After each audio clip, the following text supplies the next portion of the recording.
This week in the Southern Discourse Kitchen, we're making homemade Southern style chicken and dumplings. So this chicken and dumplings recipe is something I've been promising to make for you guys for a long time, and there is no better time than right now. And we've got Mihaela in the kitchen with us today, running the camera for our video, and she's going to help us out with some questions and things. So let's talk a little bit about chicken and dumplings before we get into these ingredients, because depending on where you live, what you've grown up with might look a little different than what we're going to make here today. So in the South, we have a flat style dumpling. It's kind of close to a pasta. You'll see that when we get into the ingredients.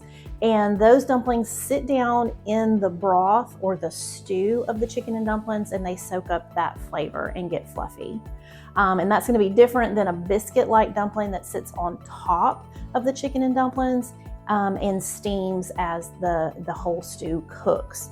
If you're looking for the Southern flat style dumpling, this is your spot. All you need to make this recipe is self-rising flour, some cracked black pepper, salt, a little bit of canola oil, some cream of chicken soup, a little bit of water, a large egg, a stick or half cup of butter, and 3 to 4 chicken breasts. So to get started, I'm gonna fill up our big stock pot right here with some water so we can boil our chicken. How big is the stock pot? This is about an 8-quart pot, and I'm gonna fill it up with water just right below where the handles are. About how much water is that? You know, that's a good question. I get that a lot. You know, how much is gonna be too much water? I think I put too much water in it. It's about 12 to 14 cups of water in all.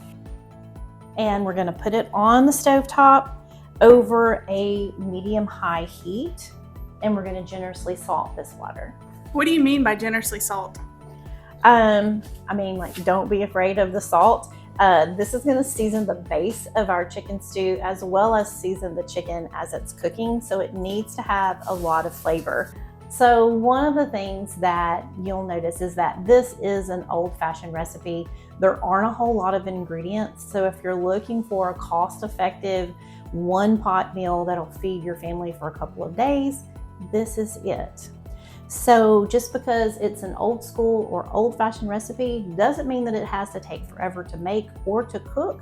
One of the ways that we're going to speed this up is that while our chicken is over here boiling on the stove, we're going to go ahead and make all of our dumplings so that they are ready to plop right in that water when the time comes. We're going to get 2 cups of self-rising flour and that salt. We're just going to use a fork and just kind of mix those two together. And then we're gonna make a little well. And this is where, if you've made pasta before, you'll be like, this is where it kind of looks like pasta. And then I'm gonna come over here to my egg, and we're gonna crack it right into that well. And we're gonna add our oil also to that well. We're gonna get our fork, and we're just gonna go in there and we're gonna mix. And this is gonna make a shaggy dough. It's not gonna be really wet. However, if you feel like it is a little dry, that's what we've got this water for. 1 to 2 tablespoons of cold water, and we can add it in there if you're feeling like I've got a lot of flour left and it's not coming together. Okay, so you guys can see exactly what this dough looks like. This is wet enough. You see in the bottom, I don't have any loose or leftover flour. So this is the consistency you're gonna want. So the next thing we're gonna do is we're gonna take some extra flour, and this can be more self-rising flour, or it can be just your regular all-purpose flour. And we're gonna generously flour our board or your countertop. And then we're gonna take all of this dough and we're just gonna pour it right out here onto that flour. And then I'm gonna gather it together and we're just gonna form our ball. Okay, so you see the dough sticks together, but it's not sticky at the same time. All right, you're gonna have all these little pieces in your flour. That's okay. So I've got a rolling pin. I'm gonna use a little flour. I'm gonna flour it. You know what, I think I'll take half of my dough.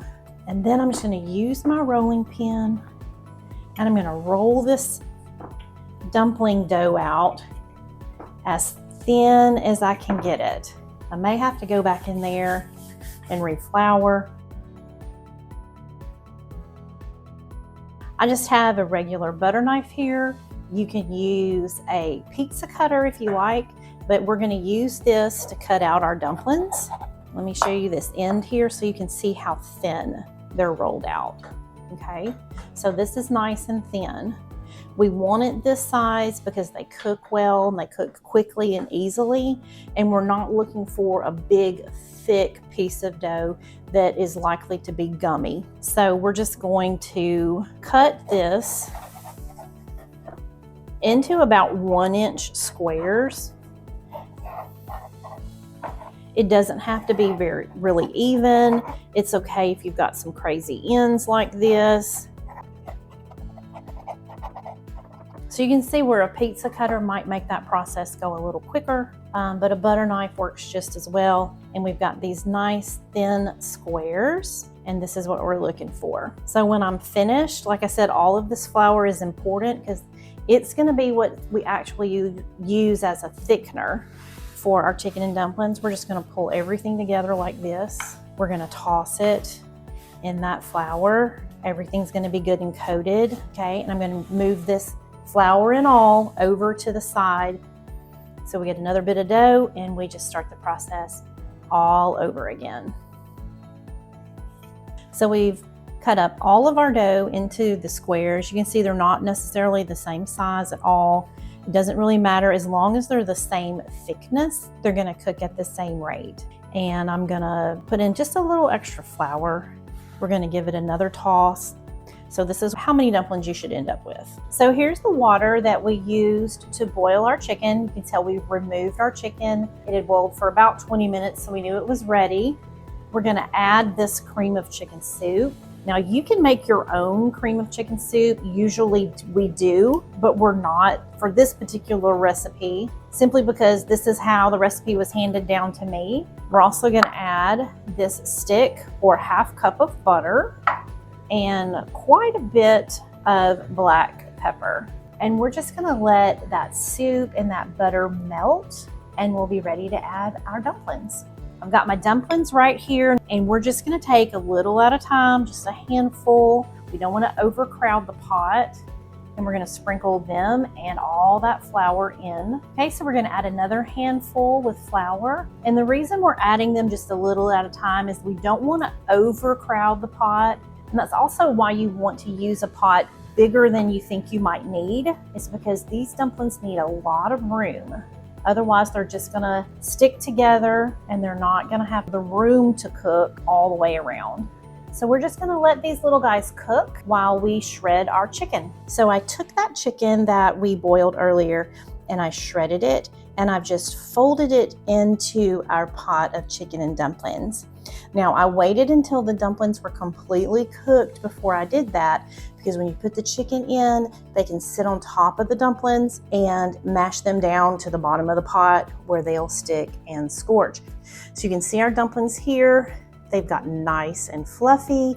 They've turned a little white, and they've soaked up all that good flavor from the broth. You can also see how thick our recipe has gotten. That stew base has really thickened up using the flour, just the flour from our rolling and cutting of the dumplings. That's all it took.